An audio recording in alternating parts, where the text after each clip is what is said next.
Right CM Revanth రెడ్డికి కేటీఆర్ సవాల్ నేపథ్యంలో దీనికి సంబంధించి పూర్తి అప్డేట్స్ మా ప్రతినిధి కిరణ్ అందిస్తారు. కిరణ్ చెప్పండి, మళ్ళీ ఈ సవాల్కి కాంగ్రెస్ ప్రభుత్వం నుంచి ఎటువంటి స్పందన కూడా రాలేదు. దీనిని ప్రజలు ఏ విధంగా చూస్తారు? పూర్తి అప్డేట్స్ ఏంటి?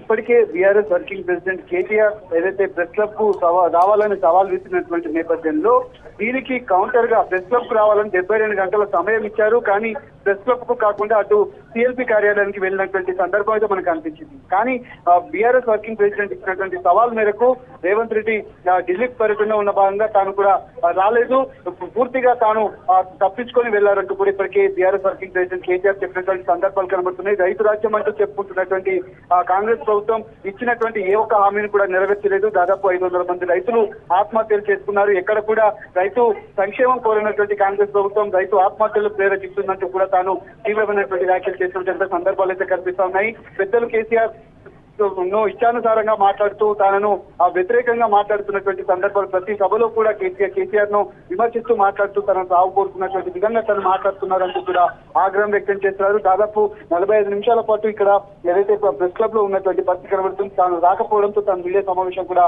నిర్వహించడం జరిగింది. ఎక్కడ కూడా రైతు రుణమాఫీ కావచ్చు, రైతు భరోసా కావచ్చు, అంతేకాకుండా ఏదైతే రైతు బోనస్ ఏదైతే ఉందో రైతులకు ఇచ్చేటువంటి బోనస్ కావచ్చు, కౌలు రైతులకు ఇచ్చేటువంటి భరోసా ఏదైతే ఉందో అదేది కూడా ఇవ్వలేదు. పూర్తిగా ఏదైతే 18 నెలల కాలంలో రైతులకు సంబంధించినటువంటి అంశంలో కూడా పూర్తిగా రైతాంగాన్ని విస్మరించింది. రైతు వ్యతిరేకిగా కాంగ్రెస్ ప్రభుత్వం మారిందంటూ కూడా తాను వ్యాఖ్యలు చేసినటువంటి సందర్భాలు అయితే మనకు కనిపిస్తా ఉన్నాయి. దాదాపు 15-20 నిమిషాల పాటు నిర్వహించినటువంటి మీడియా సమావేశంలో కాంగ్రెస్ ప్రభుత్వాన్ని టార్గెట్ చేస్తూ మాట్లాడినటువంటి సందర్భాలు ఇక్కడ మనకు చూసుకోవచ్చు. ప్రధానంగా ఈ కాంగ్రెస్ ప్రభుత్వానికి సంబంధించి ఉదయం ఏదైతే తన నివాసం నుంచి తెలంగాణ భవన్ కు బయలుదేరి అక్కడ మీడియాతో మాట్లాడి పూర్తిగా ఇక్కడికి వచ్చినటువంటి సందర్భాలు అయితే మనకు కనిపిస్తా ఉన్నాయి.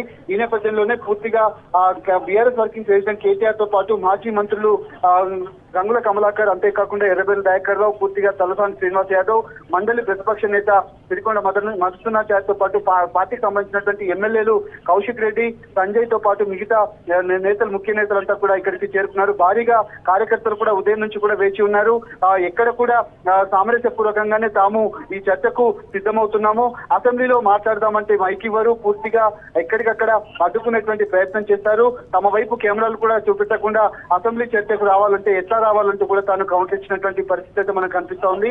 రైతు రాజ్యంగా పూర్తిగా చెప్పుకుంటున్నటువంటి సవాల్ విసిరినటువంటి వ్యక్తి ఢిల్లీకి పారిపోయాడంటూ కూడా తాను వ్యాఖ్యలు చేశారు. పూర్తిగా ఇక్కడ ప్రెస్ మీట్ నిర్వహించి తాను బయలుదేరి వెళ్ళిపోయినటువంటి సందర్భాలు అయితే మనకు కనిపిస్తా ఉన్నాయి. Right Kiran, thanks for the updates.